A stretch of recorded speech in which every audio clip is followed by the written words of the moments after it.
his knowledge, his ability to articulate that knowledge and connect with people.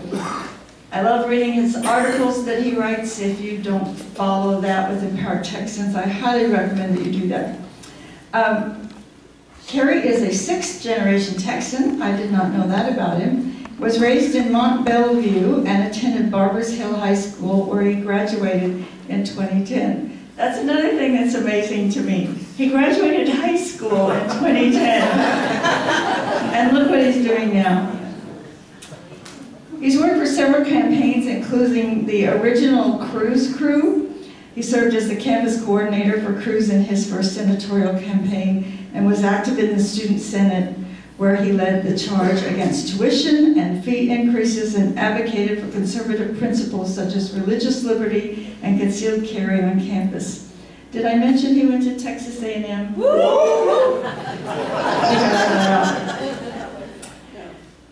This was particularly impressive for me. During his college years, he co-founded a nonprofit newspaper to inform students without the spin from administrators. Of course, sort of segues nicely into what he's doing today. Cary bleeds maroon and is an Aggie football fanatic, avid reader, amateur genealogy researcher, and craft beer aficionado. Did you bring any beer tonight? Cary is the Vice President of Empowered Texans. Please welcome him tonight in place of Dan Patrick. I think you're doing well.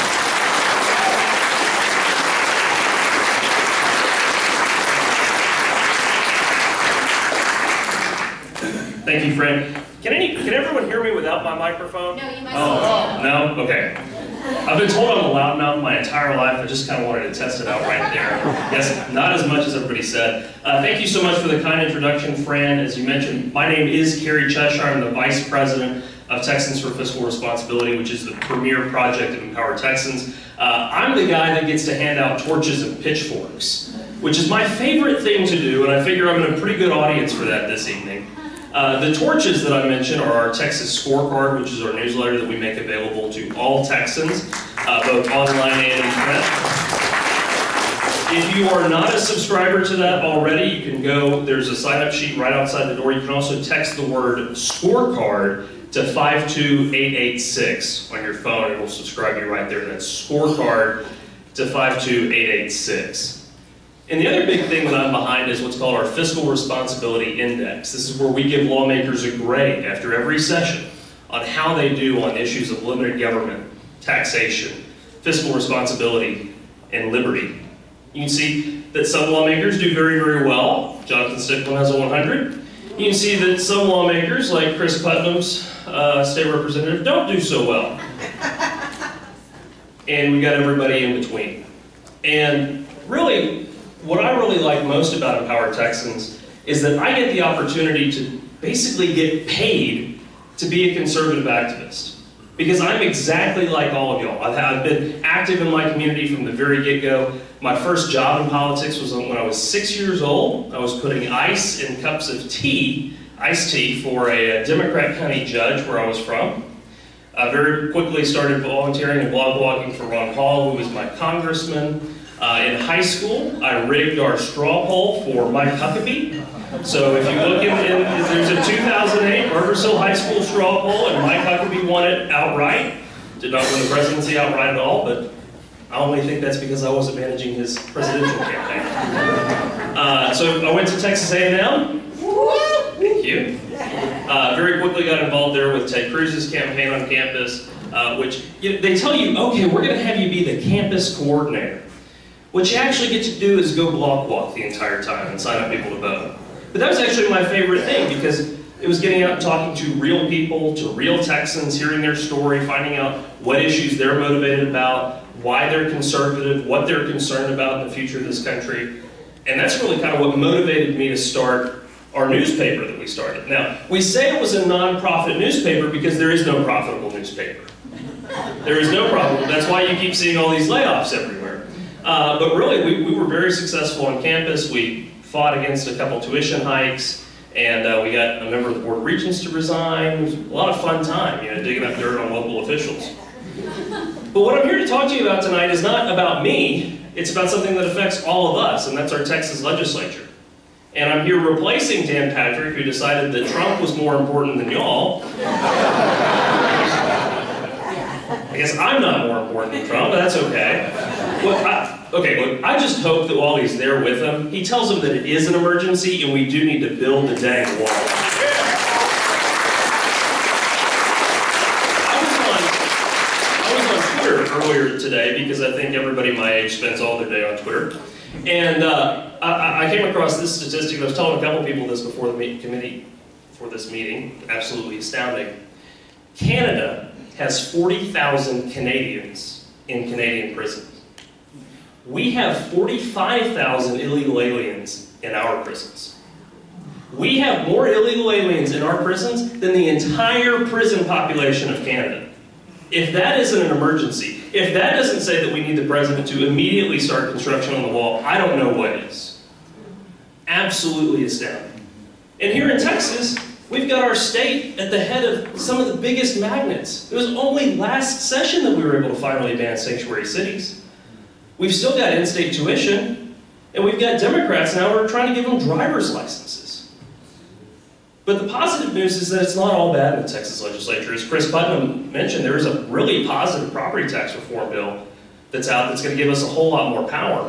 What he didn't talk about, because he kind of stole a lot of the stuff that I was going to talk about, what he didn't talk about were some things that I like even more about that bill.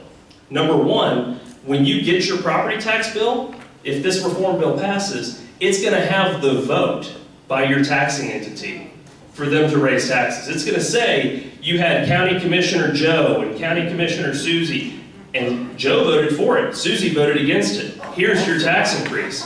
That's going to be on your bill. It's going to have their contact information, their email, their phone number. It's going to tell you both how to get in contact with them and how to go protest your taxes, which we need more people doing. And those rollback elections that we're talking about, where if they do try and raise it over 2.5%, they won't be able to have that in the teacher's lounge on Tuesday if it's raining. I mean, they run these things like passport offices. They're going to have it on the November general election ballot, which would be incredible. I mean, you think about all the TREs that you've seen. You think about all the bond elections that you've seen, where they try and hide them in the dog days of summer. They try and make it during new student orientation. They try and do the mobile voting hours where they move it from one teacher's lounge and one hospital and one county official annex to another. No, no, no, no, no. Uniform election dates for the November ballot, which would more than quintuple the amount of people that are typically turning out for these things, and they'd probably start rejecting them. Because, I don't know, who thinks that they don't pay enough in property taxes? I've seen a single hand go up. But those are all the elements of the reform bill. Now, there are two things that we have to be very, very careful of. The bill passed as it is, as we're talking about it, out of the committee today. The problem is there are already Democrats, there are already liberal Republicans. There are people who would take your tax dollars and go down and testify against you and us and taxpayer-funded lobbyists out en masse against this bill. Despite all of the patriots like Fran from all across the state and a number of others in this room who came down to testify, we were still outnumbered on that property tax reform bill. It was 135 to 148. And I gotta tell you, when that witness list came out on Friday, me and the other people in Power Texans, we were combing through it. You see mayor, school board member, city councilman, county commissioner, county judge, firefighter union representative, police union representative. Not Colleyville mayor. Not Colleyville mayor. But we poured over that thing for 2 hours. We were only able to find one guy that we thought might be a just regular Joe average citizen. And we were like, okay, well, we got to find out who this guy is. You know, I'm not like the Democrats. We didn't want to dox this guy. I didn't want to bring a PowerPoint slide with his name and address and all that stuff here. We had to figure out what he does.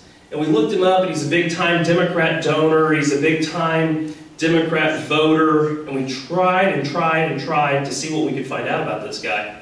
And we spent 2 hours. And finally, We got him. He was an elevator union constructor administrator. Yeah, I didn't know that elevator constructors had a union. They do. And this guy went and testified against you having the ability to vote on tax increases because, and we actually went and looked this up, and it's kind of crazy, on all of these bonds, when they go and update the schools, if you update an existing school with a bond that was built prior to the ADA, and it's a 2-story school, boom, you gotta have an elevator. And so that elevator constructor lobby was down testifying against property tax reform. Now, if that didn't tell you that government's gotten too big, I don't know what does.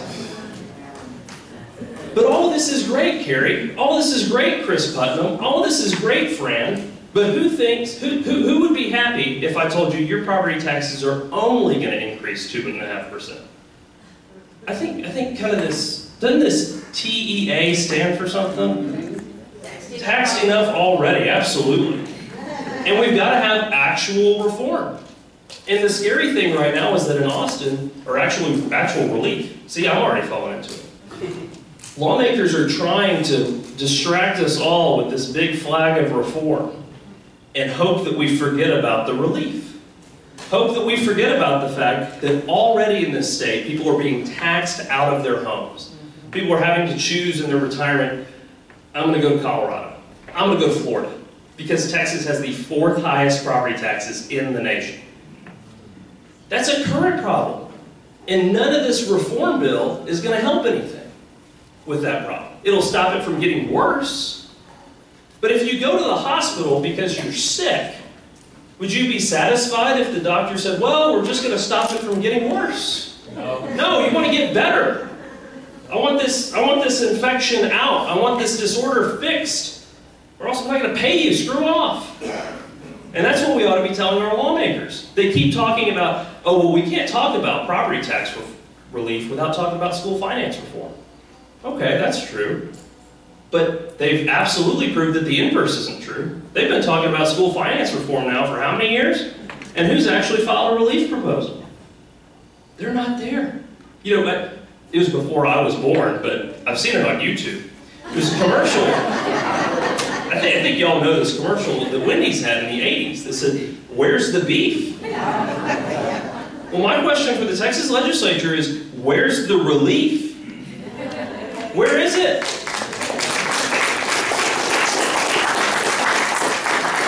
Where is it hiding? Because we've literally got some school districts, the taxpayers in these school districts, whose homes are 40, 50, 60% paying more than 40 to 50, 60% more in taxes than they should have to be paying.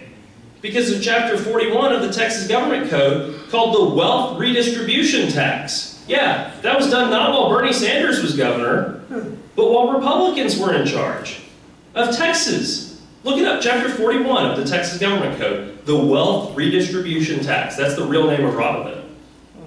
That's why they call it Robin Hood, because it's wealth redistribution, where they take money up here from Grapevine, Colleyville, Trophy Club, everywhere in between, and go give it down to some podunk town that isn't run right. Now, what we've talked about is, okay, what we need to do is we need to reduce these taxes by using existing sales taxes, come in and buy it down across the state. You'd have a uniform standard by which the state would be giving money to school districts that you could later have perhaps follow the child. But that's just if you're kind of sneaky, conspiratorial. And uniform. And we'd be able to alleviate these big problems. And it's not just a problem in wealthy areas. Houston ISD is the biggest payer into Robin Hood. Houston ISD, with the majority of their students are economically disadvantaged. Austin ISD.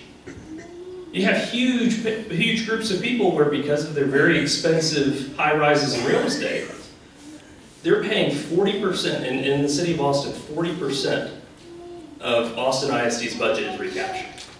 That's how bad it's getting here in the state of Texas. And we're not seeing lawmakers come out with a serious solution to address this problem. We're not seeing it yet. Now, they're saying, oh, well, we're working on something. Just wait and see. But we haven't seen it yet. And we haven't seen it yet because taxpayers have not been mad enough at them and because they haven't listened. You know, we talked about the November election earlier. Republicans didn't do so well in that November election because what was the Republican message? Democrats said, we're unhappy with health care. We're going to do better health care. What did Republicans say? Hey, well, remember how we cut your taxes before? Okay, well, if I vote for you, what are you going to do for me now? There was no energized Republican standard. I mean, we were energized because we're conservative Republicans and it's important to us. But if you're Joe Republican voter, what were you getting? And if we close out this session where Republicans have had a quarter century in Texas of shutting Democrats out of statewide office, of maintaining supermajorities in the Texas House and the Texas Senate, without delivering real property tax relief, then what the hell have we been doing the last quarter century? Literally, 25 years, a Democrat has not been elected to statewide office in Texas. But property taxes have just gone up and up and up and up and up. One exception, 2006, Governor Perry did the franchise tax. Property taxes actually went down very briefly, and then the next year they were back up. That's the problem we've got right now. And we need lawmakers to understand that if they don't actually provide real property tax relief, to where when you're looking at your bill from 2018 and you're looking at your bill from 2019, this one is lower. That's the only definition of relief. That's it. It's only in government when you can call it relief when you've cut the rate of growth. Nowhere else would that be the case. You wouldn't tell your boss, hey, thanks for the raise, if he said, hey, we increase the rate that we will raise you when we give you a raise. That's not going to do me any good. I got bills right now. You know, just stop jerking my chain. Are you going to give me a raise? No? Okay. Be big boy. I can move on with that. But that's what the legislature needs to do. They keep talking and talking and talking and talking. Talk is cheap. Property taxes are expensive. Yeah. There's not a single Texan that doesn't feel like they're not overtaxed and overburdened already. But the good news is I think we will start to see some stuff there.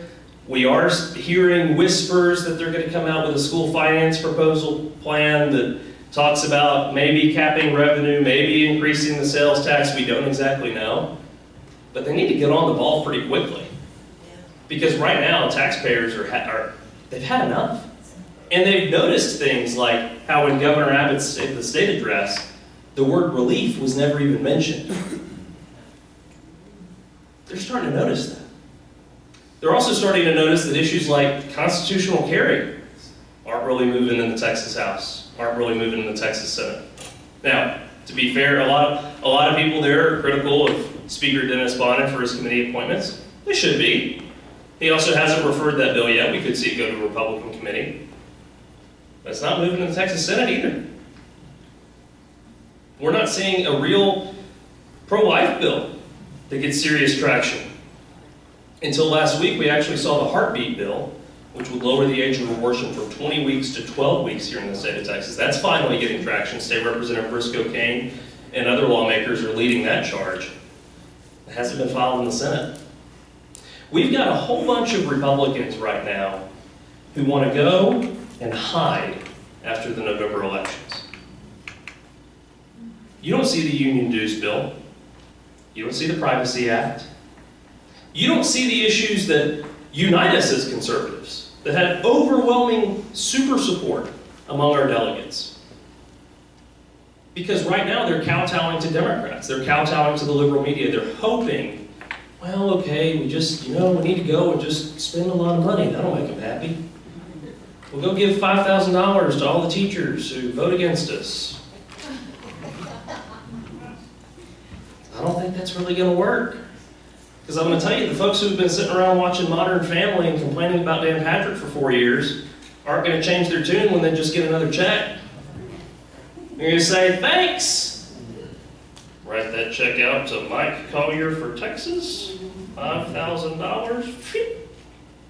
That's what they're going to do. Or, the majority of teachers are actually going to be like, thanks, going to go on vacation. Who did that? I don't know. Some people. Republicans never get credit for expanding government from those people. Were there a huge amount of people who voted for Republicans after George Bush did Medicare Part D? No.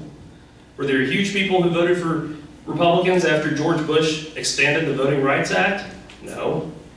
Every time Republicans do Democrats' work for them, they just get more Democrats to engage. We should never be doing that. We shouldn't be passing anything through the legislature in a Republican state that doesn't have the support of a supermajority of Republicans. And they're hiding right now despite their majority. If you do the math, think about this. Republicans in the state of Texas have a bigger majority in the Texas House and the Texas Senate than Donald Trump did when he was elected at the federal level. They were able to do a whole lot of things. They cut taxes, they cut regulations, they appoint a lot of good judges. What are you seeing here in the state of Texas? The only difference is leadership. The only difference is leadership in the fact that Republicans in Texas actually have bigger majorities. We are just shy of 2/3 votes in the Texas Senate. We were just shy of 2/3 votes in the Texas House. Now we've got 83 Republicans. If you do that math, imagine if Republicans had a 50-vote majority in the U.S. House. That's what we have in the Texas House mathematically. But we still aren't seeing positive movement. We still aren't. And that's frustrating. We're seeing a lot of really good things on this reform. We're seeing a lot of really good things on CPS. We're seeing a lot of good things on parental rights. We're hearing a lot of other good things. But at the end of this 140 days, every legislator in the state of Texas is going to be judged on what they've delivered to the people of Texas. And if they've earned their vote. Because that's what it is. Each one of them is in a job interview right now with each of us. And they're going to come out at the end with a record.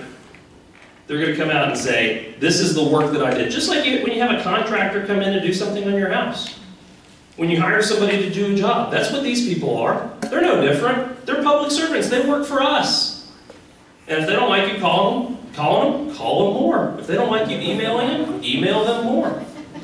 There's something I actually read Julie posted on Facebook about a year ago, and it really struck me. I don't remember the source of the quote, but it was when lawmakers do something good, praise them loudly. But when they do something bad, hound them unceasingly. And that's absolutely what we need. Because we have a citizen legislature. These are people like us. They're not divine, godlike beings. They're schmucks. They're lawyers. My apologies to Judge Kim. That's what they are. And because they couldn't become mall cops, they decided to be state representatives.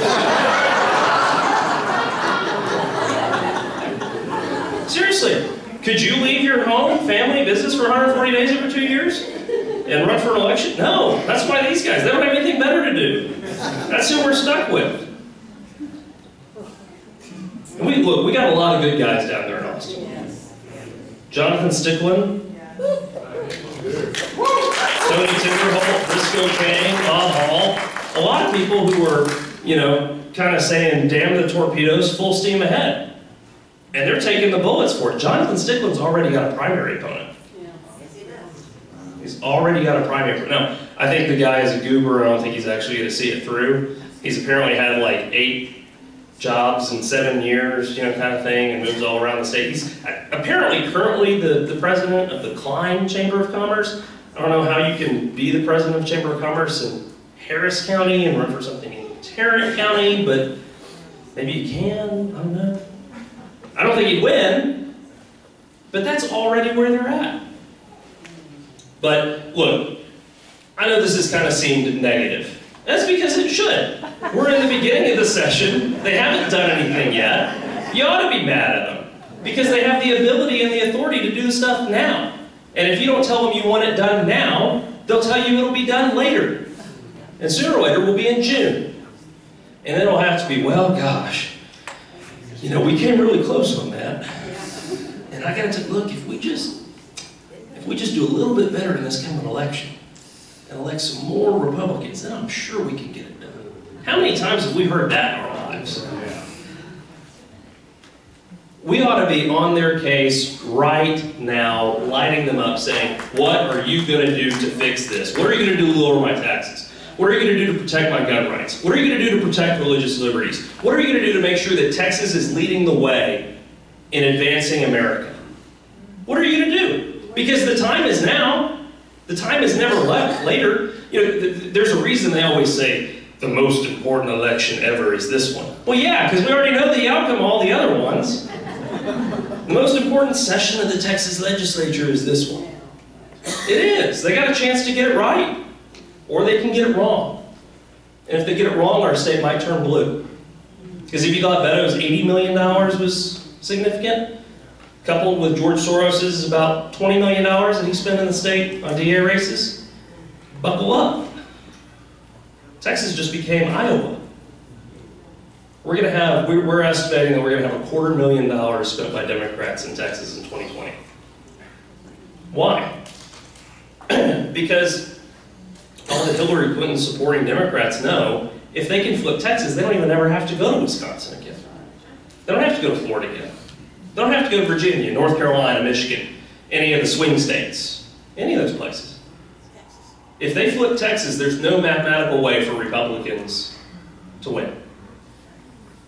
There's not. And if they flip Texas, and they control the legislature going into redistricting in 2021, with the U.S. Census, then they will gerrymander Texas to flip its congressional delegation from majority Republican to majority Democrat, which will ensure that there is never a Republican majority in Congress again.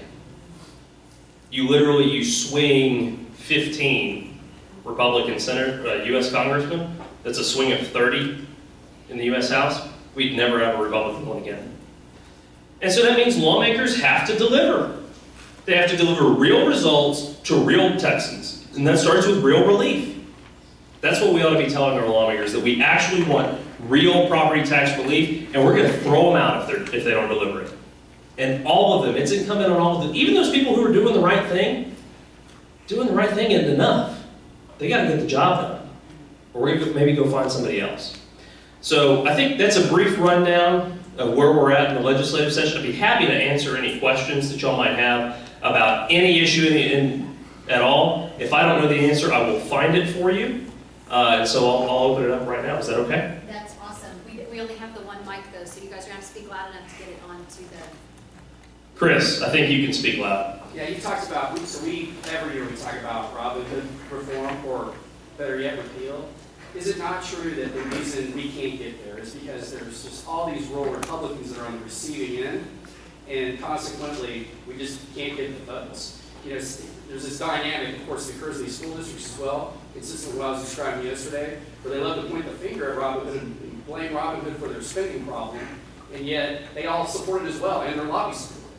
Yeah, so that's a great question. So basically, the brief rundown is Robin Hood repeal and property tax relief so hard because there were rural Republicans whose districts depend on Robin Hood inflows of cash that they're basically pulling out of places like here? Partially, but the fact of the matter is there really aren't that many Republican areas that are recipients of Robin Hood funds. The bigger problem is you get out of this area, you get out of the Houston suburbs, you get out of the cities or whatever, and you have, you know, let's take so I ran Thomas Munet's campaign against Byron Cook. We have 4 counties, Hill County, which is Hillsborough, cut across to Vero County, which is Corsicana, Freestone County, and Anderson County, which is Palestine. So we've got this belt underneath Dallas.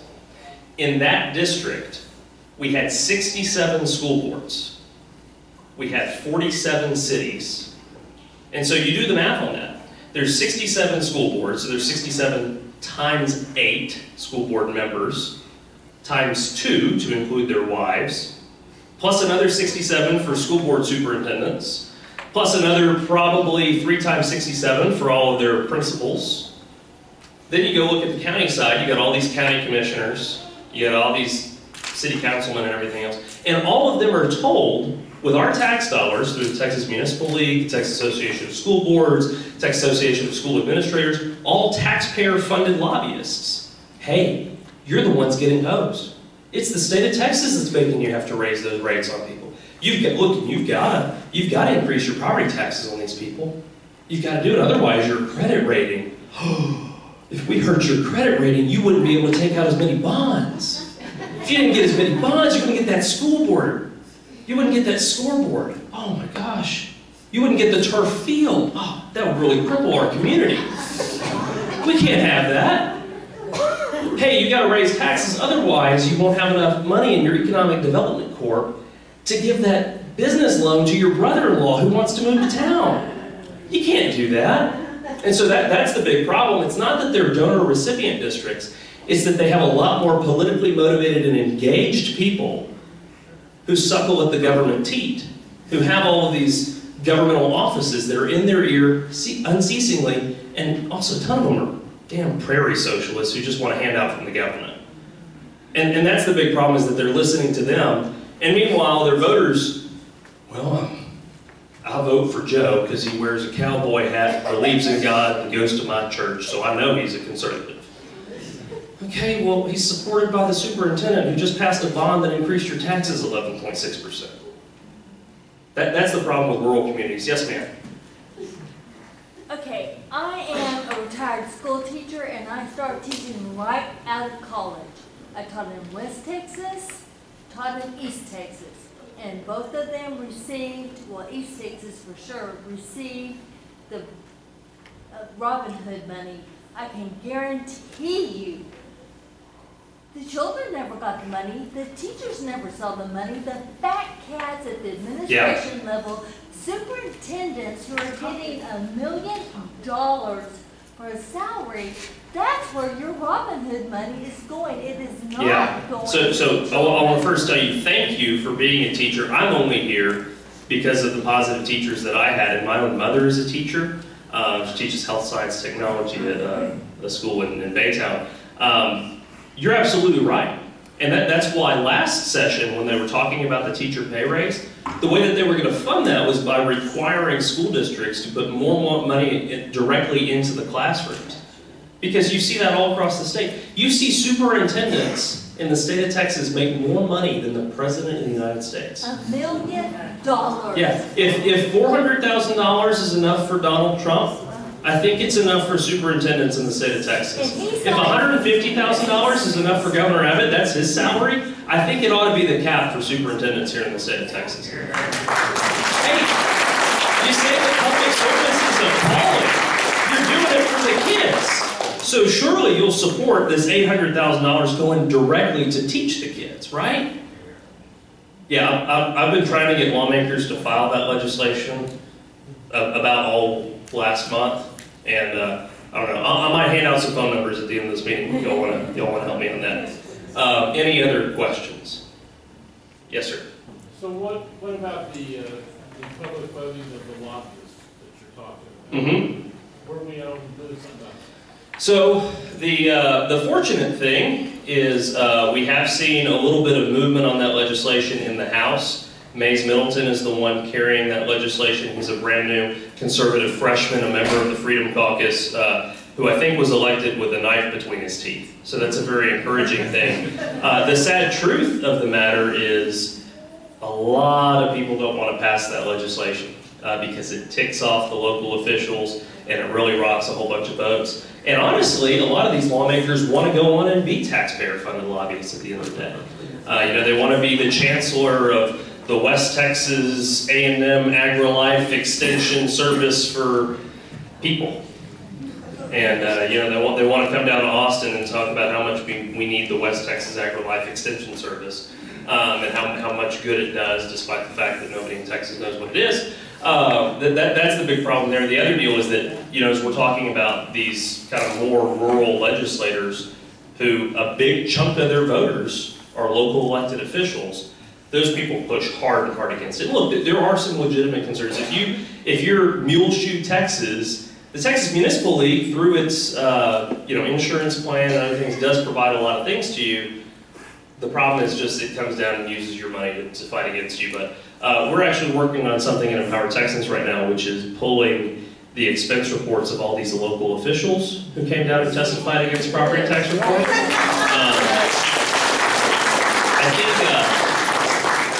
I think there are some taxpayers that need to be empowered with the knowledge of how much their city councilman, their mayor, how much they spent to come down to Austin, and what restaurants they went to, and what, perhaps maybe what wine they bought, and who they bought it for.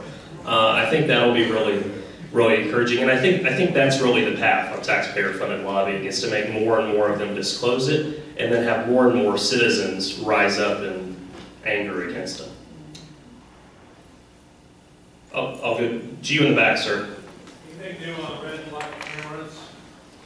There is something. So I was told I can't say anything right now, but I do know that the governor is supporting legislation, and the speaker is supporting legislation, and the lieutenant governor is supporting legislation on red light cameras that should be coming from one of y'all's favorite lawmakers very, very soon.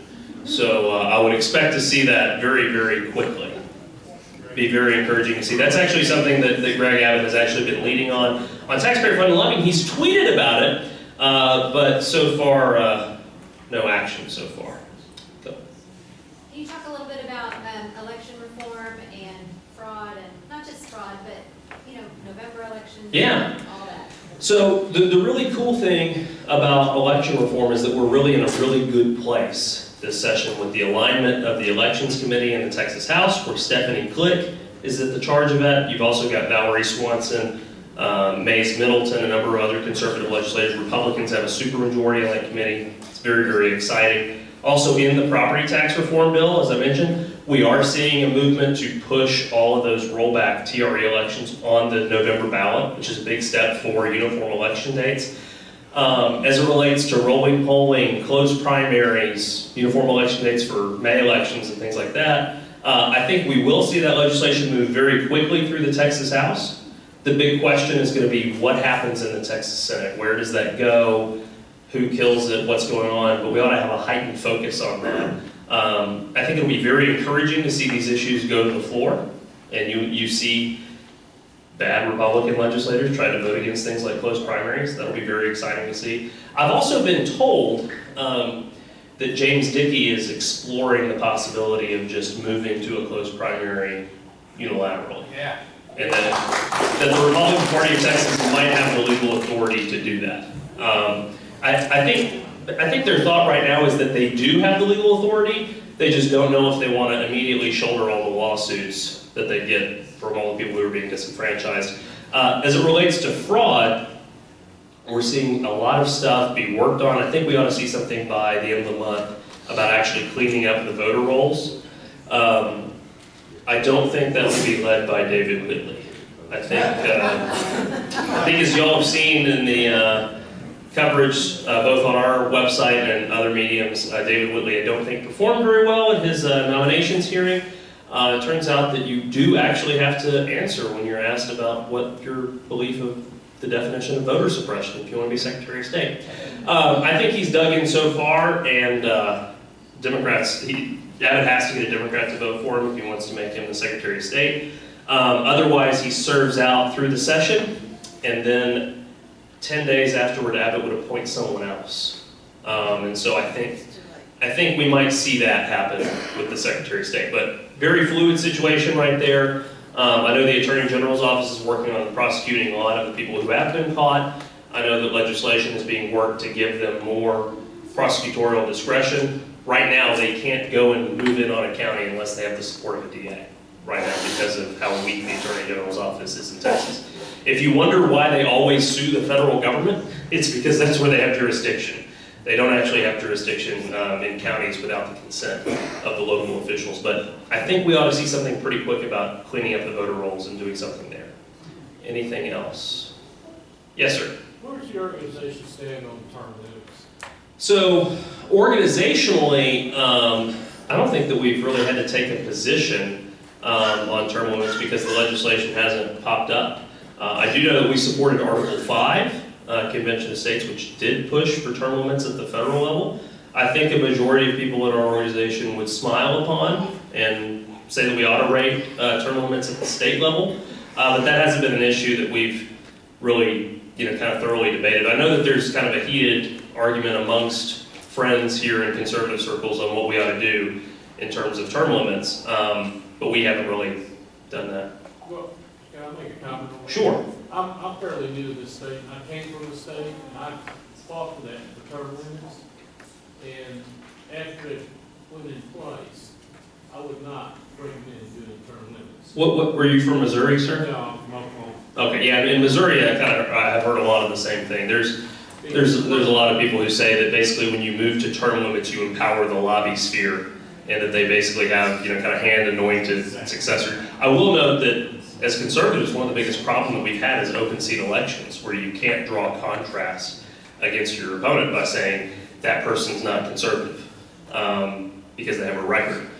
When nobody has a record and it's all about cowboy hats, pictures, and blue bonnets with your family, everybody looks about the same. Y'all have seen them. That's exactly what they are. You gotta have the white shirt and the blue jeans, leaning on the fence. Maybe you're holding a kid. Your dog's got a bandana. Yeah, that's what they do. And you're looking at it like, there's none of those fences in Hearst.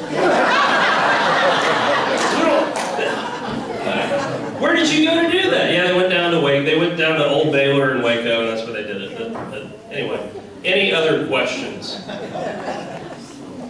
Nothing else? No, hey, I got.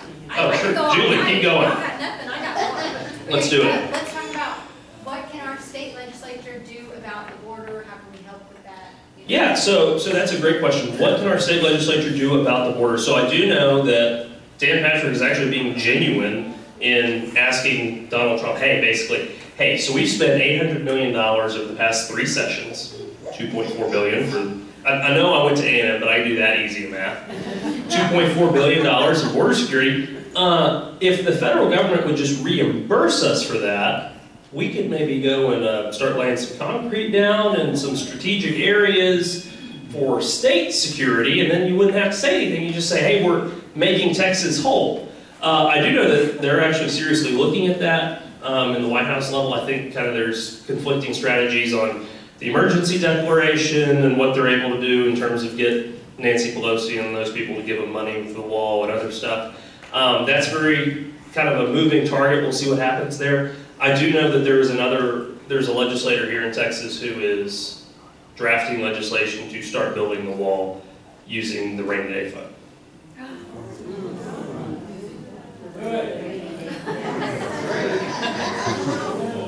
One-time expenditure. I don't know, so like kind of poll the audience. Who here would support using the rainy day fund to build the wall for Texas? Okay. All those against? Okay, so I'll call it like most people to 3.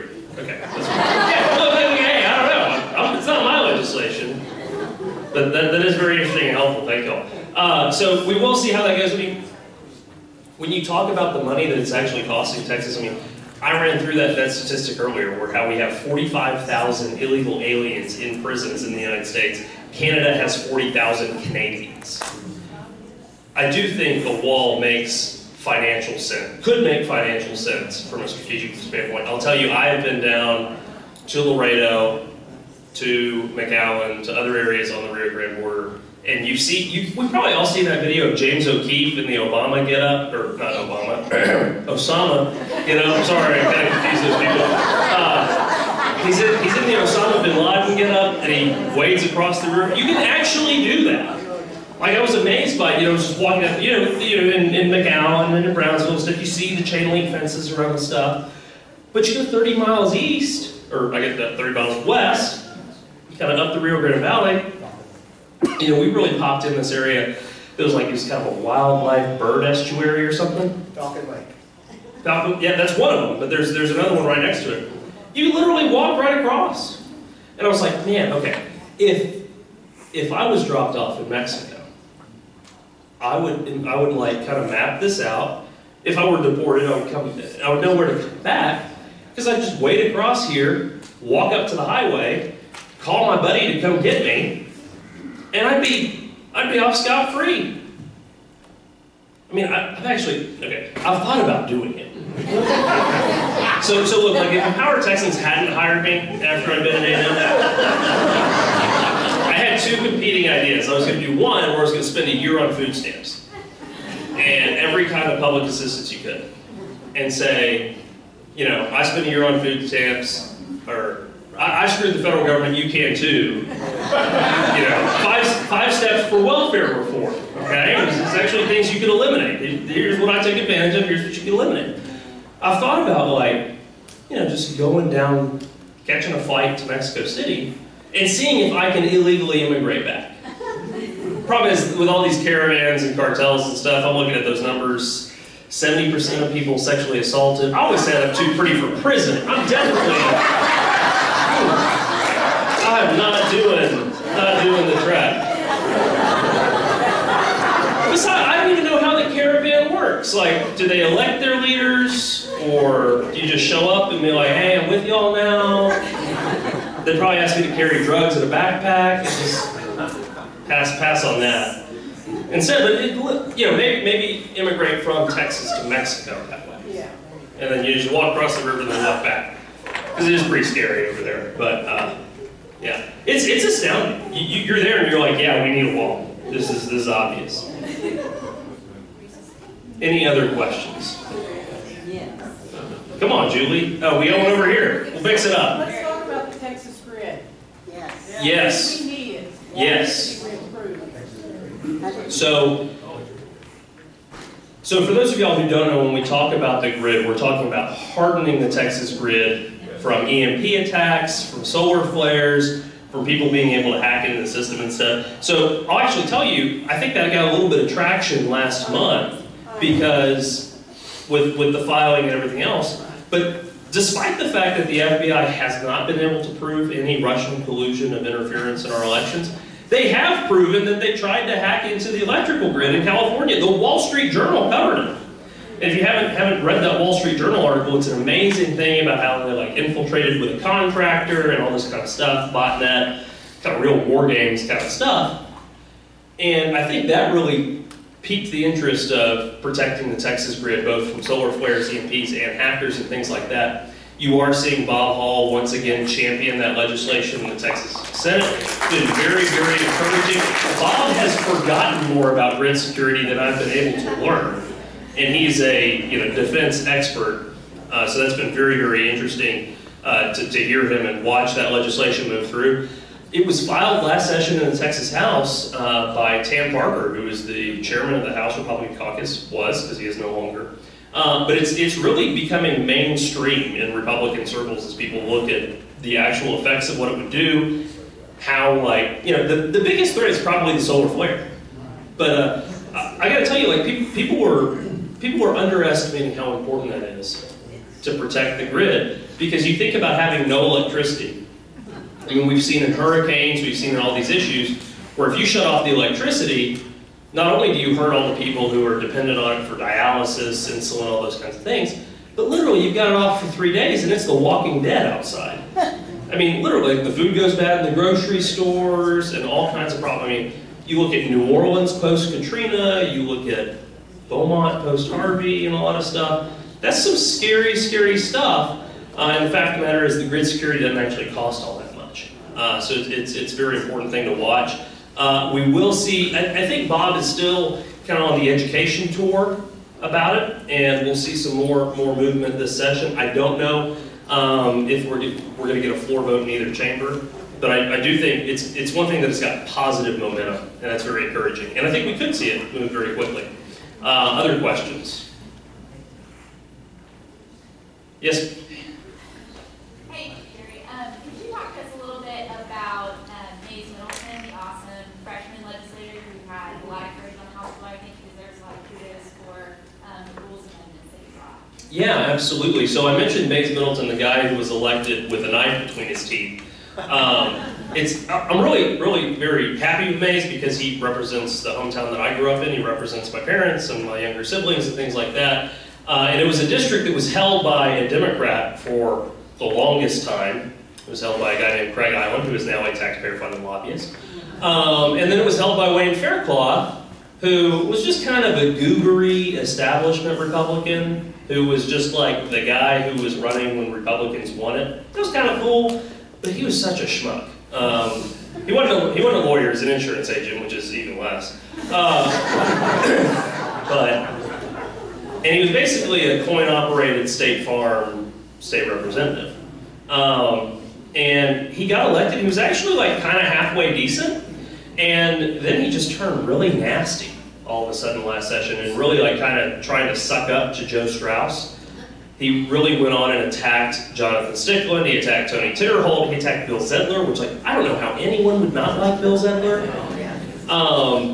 And just became a giant jerk. So Mace Middleton ran against him, trounced him in the primary, and came in and literally the first day of the session, first or second day of the session, institutes a rules amendment to term limit the office of Speaker right after Dennis Bonin's elected. Just a very encouraging, powerful thing to see him immediately come in and say, hey, this isn't personal. I've never served under you. I made a promise to my constituents that I was going to try and term limit the office of the Speaker, and I'm going to do it. And then to Dennis Bonin's credit, he stepped aside off the dais and, let somebody else preside over the happenings, and they dealt with it very quickly and fairly and came up and did it. The amendment failed, unfortunately, but we will have that vote on our Fiscal Responsibility Index, and very much kudos to Mays Middleton for leading the fight on that.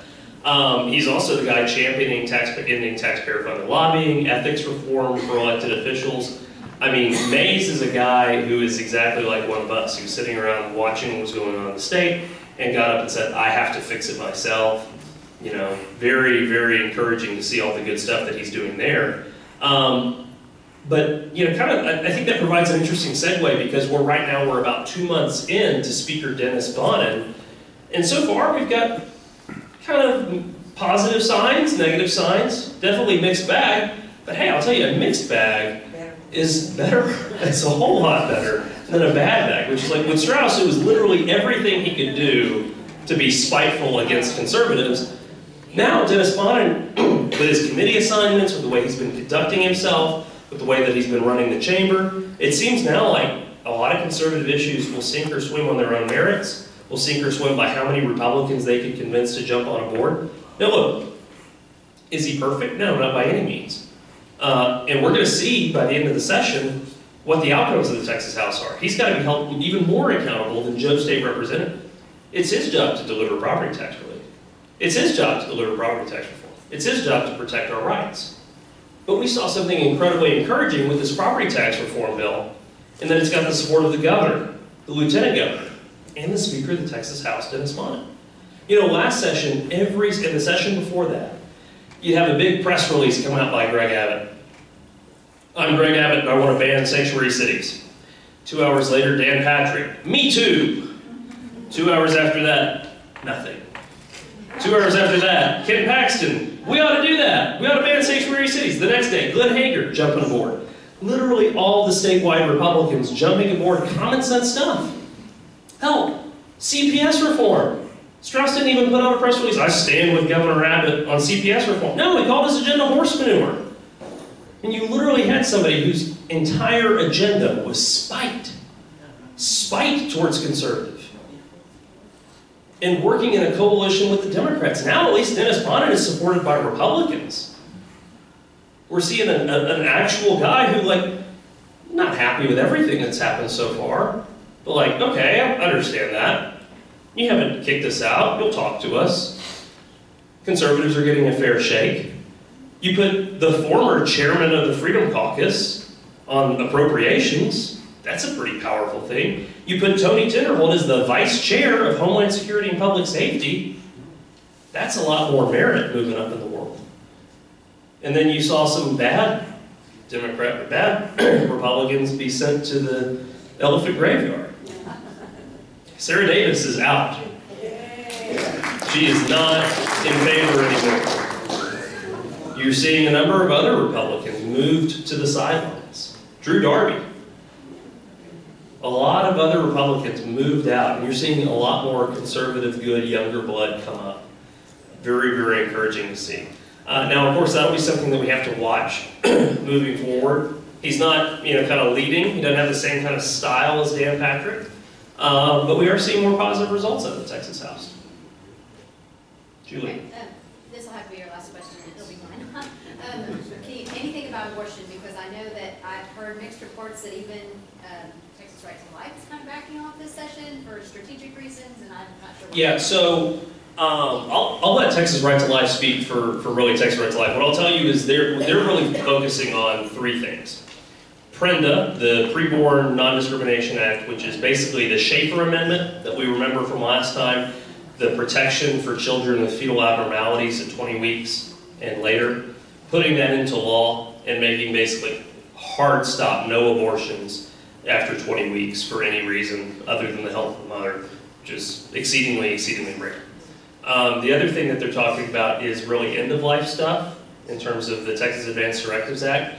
It's actually very, very scary in the state of Texas. You've had issues like there's a gentleman who at Houston Methodist was literally saying, I'm alive, I want to live, and the hospital deciding to pull him off treatment and not allow him to go somewhere else. I mean, we were all watching that Charlie Gard situation in the UK. This happened right here in Houston Methodist, with the guy saying, I'm alive, I want to live. Very, very scary stuff.